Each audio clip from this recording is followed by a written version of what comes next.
Stefano Buzzati, l'autel. Le père Stefano Armandi, envoyé par Rome en mission au couvent de Dosole, Massachusetts, se trouva obligé de passer un jour à New York où il n'était encore jamais allé. Le père Stefano avait à peine 34 ans, il était de santé fragile et n'avait pour ainsi dire jamais voyagé. Toutefois, on l'avait choisi à cause de son zèle et de sa foi. Son ordre avait une petite maison sur la 60e avenue Ouest. Dans l'après-midi, le père Stefano décida de sortir de cette 60e avenue et d'aller tout seul, voir de près finalement ces fameux gratte-ciel. Ce n'était pas difficile de trouver son chemin, car à chaque croisement il y avait des plaques métalliques portant le numéro de la rue. Mais c'était une journée de pluie fine, continue et de brouillard. Et clandestinement, dans cette humidité obscure, le soir approchait. De sorte que le jeune père se sentait encore plus misérablement seul qu'il ne l'avait supposé. En effet, dès le jour où on lui avait parlé de cette mission en Amérique, il avait eu très peur de souffrir de la solitude, ce qui n'était pas bien pour un prêtre. Alors il éprouva le besoin urgent d'un appui amical, et il consulta la carte de Manhattan qu'il portait sur lui. L'église cathédrale Saint-Patrick n'était pas loin, et c'était une excellente occasion pour visiter le célèbre vieux sanctuaire qu'il fallait absolument voir.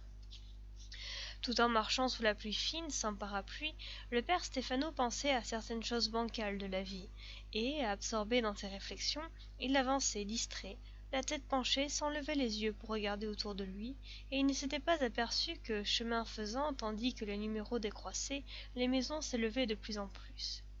Lorsque les 2 flèches gothiques de Saint-Patrick lui apparurent, il fut rassénéré et pressé d'entrer.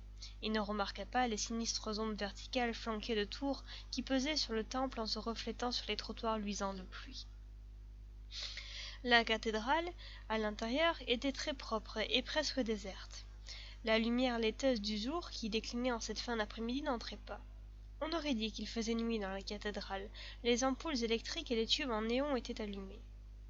L'intérieur de l'édifice paraissait beaucoup plus grand qu'on ne l'aurait supposé du dehors, une véritable église gothique de style européen. À première vue, on pouvait même penser qu'on allait retrouver cette intimité typique familiale, si plaisante et poétique, propre à certaines petites églises de montagne. Mais le père Stefano n'avait pas fait une dizaine de pas qu'il éprouvait un sentiment d'angoisse, car il ne trouvait pas ce qu'il venait chercher en ce lieu. Il y avait bien les colonnes, les arcs en ogive, l'autel, le tabernacle, les cierges, les images, les croix, l'odeur d'encens, et pourtant, le plus important ne s'y trouvait pas. Comme si ce jour-là, Dieu ne voulait rien savoir du père Stefano. Il ne songea pas à aller jeter un coup d'œil là-bas dans le fond, où s'appesantissaient certaines ombres, lieu somptueux et humble entre la nef et l'autel, où il aurait pu constater la présence de Dieu.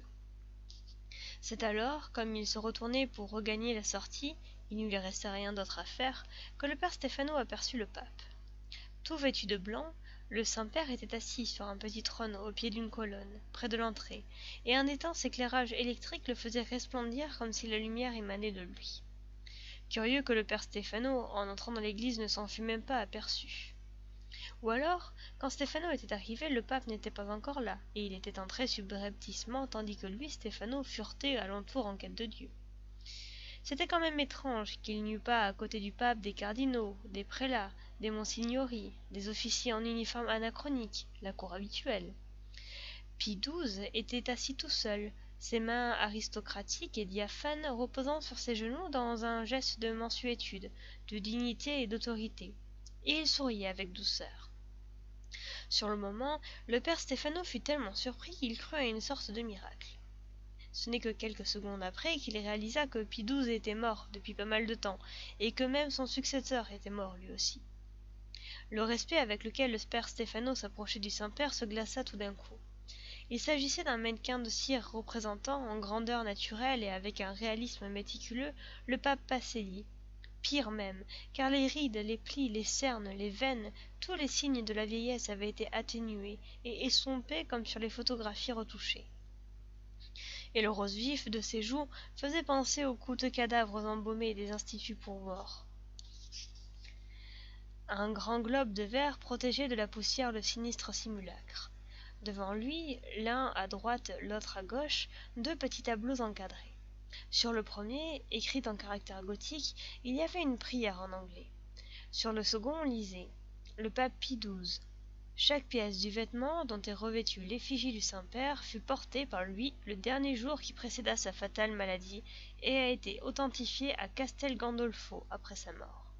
Pendant son pontificat, sa sainteté portait très souvent cet anneau et cette croix pectorale que lui a fait offert S.E., le cardinal Francis Spellman. En passant devant lui, le père Stefano eut l'impression que le pape de cire le fixe intensément, en le suivant longuement du regard à travers ses lunettes encerclées d'or.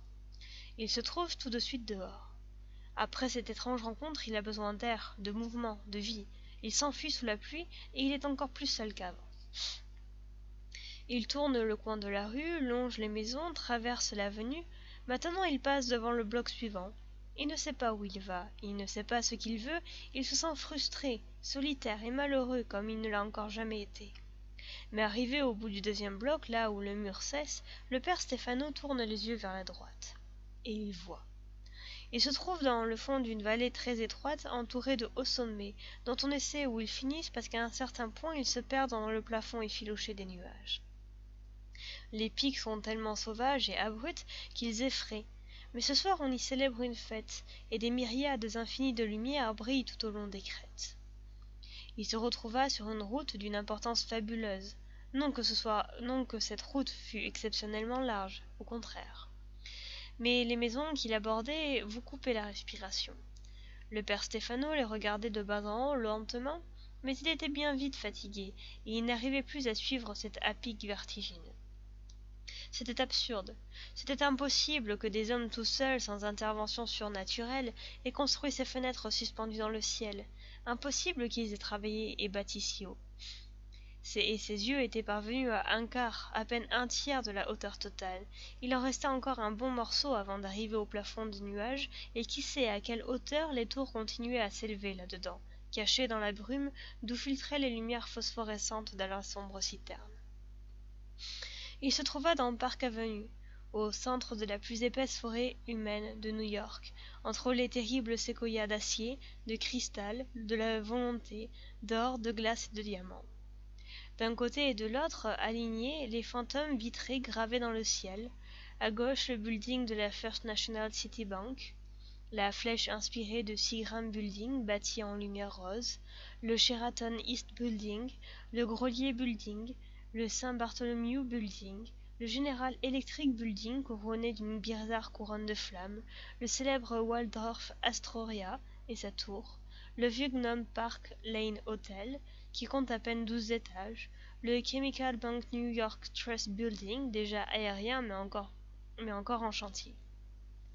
À droite, la Lever House, rivale en beauté du Seagram, le vénérable Racquet Club, et puis une hallucinante muraille de vitres, Hanover Trust, Union Carbide, Marine Midland Trust Company. Et dans le fond, pour compléter le décor, Grand Central Station, avec ses 40 étages, semblable à un trône, à une cyclopéenne horloge à poids, derrière laquelle le mur démesuré de la Pan American, perdu dans les nuages, ressemble à une aube d'argent. Il se trouva dans une salle, comme il n'en avait encore jamais imaginé, mais que tout enfant, il lisait des contes de fées. C'était un abîme, un délire, un triomphe. Il éprouvait de la joie à le regarder. Il avait entendu dire que les gratte-ciel étaient nés à cause du manque d'espace, l'île de Manhattan ne pouvant contenir plus que sa surface. Quelle ridicule explication, bonne pour les enfants! L'impulsion était venue de bien autre chose, de l'orgueil, des illusions, des songes de l'homme, car ce n'était pas la beauté des immeubles considérés l'un après l'autre qui l'émouvait, mais bien le chef-d'œuvre collectif définitif et absolu réalisé par les millions de vies qui fourmillaient là-dedans. Il chercha une comparaison, un point de repère, mais il n'en trouva pas. Si, peut-être Venise. Ce n'est qu'à Venise qu'une suprême fantaisie avait réussi à s'incarner avec une telle puissance lyrique. Il se retrouva dans la plus grande église du monde, dans la cathédrale des cathédrales. Il y avait peut-être un soupçon de vérité dans la foi hérétique, grâce à laquelle, mystérieusement désignée par un dieu calviniste, les justes voyaient triompher aussi leurs entreprises profanes, et leur frénétique palais se transformer ainsi en gloire au Tout-Puissant. Le Seagram Building n'était-il pas un hôtel, tout comme le Colgate, le Bankers Trust, le Waldorf, Le grand central n'était-il pas l'autel principal et la panaméricaine le vitrail de l'abside derrière lequel une lumière éternelle resplendit? Le père Stefano repoussa ces idées blasphématoires. Mais plus il restait planté là à regarder, et plus il lui semblait retrouver ce qu'il avait perdu peu de temps auparavant devant le pape de Cire. Certes, la victoire du monde terrestre se trouve bien là, dans le ventre de cette ermitière transparente où les hommes s'affairaient à conquérir dollars, femmes et pouvoir. C'était la vanité des vanités, l'éternelle course de tous les temps derrière le vent. Et pourtant, là, dans Park Avenue, au milieu des voiles mouillés de brume qui flottaient le long des apics, méduses opalescentes dans le cœur de la galaxie, il y avait aussi le labeur, l'espoir déçu, l'angoisse, les larmes et le sang. Oui, là aussi se trouvait Dieu. Le père Stefano ne se sentait plus frustré, ni seul. Dieu était autour de lui. Il pouvait s'accrocher à lui, et vraiment à ce moment-là, Grand Central devint l'autel pour la messe sans nom d'un prêtre qui y croyait. Par-dessus le grondement continu des voitures, on entendait comme un chœur très lointain qui sortait des gratte-ciel, une musique triste et triomphale. Et la fuite des fumées et des brouillards dans le divin abîme était la contorsion de nos âmes en attente d'être sauvées. Fin